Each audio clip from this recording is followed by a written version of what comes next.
Discarding to opponent. What do we need to remember about that? You just grab the two that don't work and throw them, right? I thought about half the time that's true. And that's about half the time it's true for your own crib, too. Half the time there's just nothing you can do for your crib. You just play the cards that score in your hand and pitch the two that don't work. About half the time. The other half we have some decisions we can make.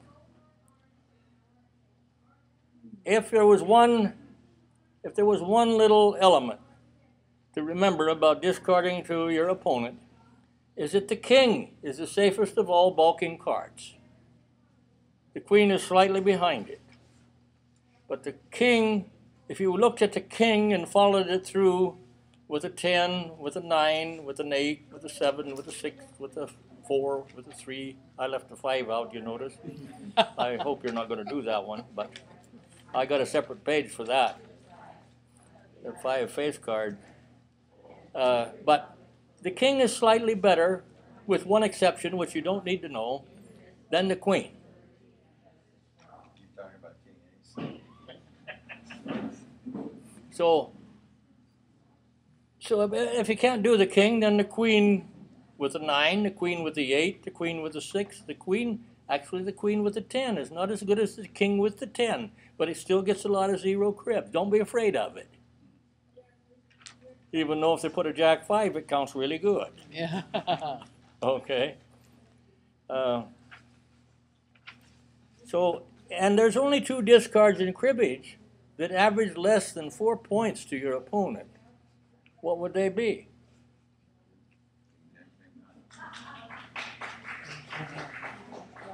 Ten king and 9 king. And what does that say about what they average to your crib? Yeah. In fact, it's very interesting when you start looking at bad discards to your opponent. They're much worse to yourself. Yeah. 10 king is the only discard to yourself that's worth less than 3 points. It averages less than 3. So that tells you a lot of times it's counting 2. Now I hear people all the time say, I like putting the king to my crib. That's why the bar on that damn chart for 2 on the crib is the longest bar on the chart. If you started putting the jack instead of the king, you might move it over into 5 instead of that long bar 2. So the king, the king lots of times scores 2 in the crib. Yours and your opponent's. Okay. But you got a lot better chance to score a run if you put something besides the king in there. So 10 king and 9 king are the only 2 that have less than a 4-point average to the opponent. 6 king is kind of close. It's just a little over 4. What about a 1 king? Well, 1 king is way down the list. Why? I mean, if you get to looking at where it is, where is it? Hey, it's almost on page 2. Percentage plays. If you're following this along, it's on this little outline. There's a few things to remember about percentage plays. Like if you're playing a 2, 3, 4, 8, and you have the lead, what is the percentage play? The 3. The 3, that's the percentage play. It covers the 10-point cards. If I put an 8 on it for 11, you can decide whether you're going to pair the 8 or take the 15. Most folks, I think, would take the 15, a little safer. And you got the deuce. You got a card either side of it. And so that's the percentage. It's also, I want to mention now, because Todd brought up a very interesting point last week. It was a game on 4th Street. We're getting close to board position here. The game on 4th Street, I got a pair of 7s, and my opponent leads a 7. I've also got a 9 and Another 9. pair of 9s. And so I said to Todd, I just play the percentage. Playing the percentage, I'd pair the 7. Well, do you know that does not quite work? and it doesn't quite, here's where it comes down to. Is the first thing is I need to play my position. See? Now, Todd had it exactly right. I should play the 9 on the 7. Because I could afford to give up 3, but I couldn't take the chance on a whole bunch more. Yeah, your opponent was about 26, 27 out. Yeah. Right in there. See, and that's play position first and the mathematical odds second, not the other way around. I mentioned that in one of our classes. In fact, I think I give John Chambers great credit for saying in his book that we need to play position first and odds second. And I think that'll solve quite a few of those problems, whether you should take a pair or not. If you look at the board position and let that make the decision for you. Thank you. Yeah, Todd. I'm going to mention, if you run into Don Barlow's stuff, his name's Don, isn't it? Okay. Barlow. From Carolina. Yes. When he talks about end of board position, that's one thing he really stresses.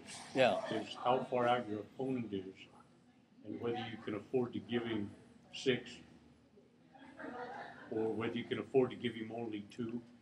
Now, Todd brings up an interesting point. Dan Barlow, by most, is considered to be the end-of-game expert, Dan Barlow. He does have information on the website, and also in some of your material you have from the classes. There's a few pieces from Dan Barlow. So it's a good source of information. And so he has written a number of pamphlets. Some of them are big enough, I guess, to call them books, but he has written a number over the years. Have you got one of them? I've seen one, yeah. Okay. Yeah, usually they're about this. 24 pages, maybe. Yeah, pretty thin. But sometimes there's some pretty good information in there, and especially his emphasis has been on pegging. Especially on 4th Street. Yeah. And even in his other aspects, he usually focuses on the pegging, so which is a very important part of the game.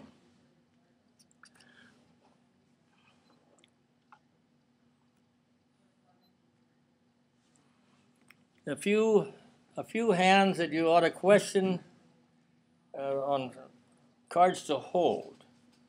If you're dealing and you're holding 5, 6, 7, 8, there should be a 2, 3 in your crib. If there's not, the 5 should have been in your crib. I mean, in that hand, you're holding a 5 for 1 point. See? So when you see those kind of cards show up, the same could be argued for a 1, 2, 3, 4, 5. I mean, you hold a 2, 3, 4, 5 as a dealer. There is some chance to peg with those cards, but as a rule, either the deuce tray or the 5 ought to be in the crib, depending what the rest of that hand looked like. But if you find yourself with a 5, 6, 7, 8, or a 2, 3, 4, 5, there's a good chance that you discarded wrong on your deal. So it ought to ring a bell anytime the 5 only adds a point to your hand. It's a good chance that you didn't do something right, unless you did drop a deuce tray, which would be of a higher value than the 5 would have been on average. Same can be said for the 7, 8, 9, 10. If you had a chance, say you're not dealing, and you had a chance of holding a small card, a 1, 2, 1 or a 2 is preferably, with a 7, 8, 9, and discarding a 10 king to your opponent, actually the 5 points is a stronger hand because of the low-scoring discard you made to the crib.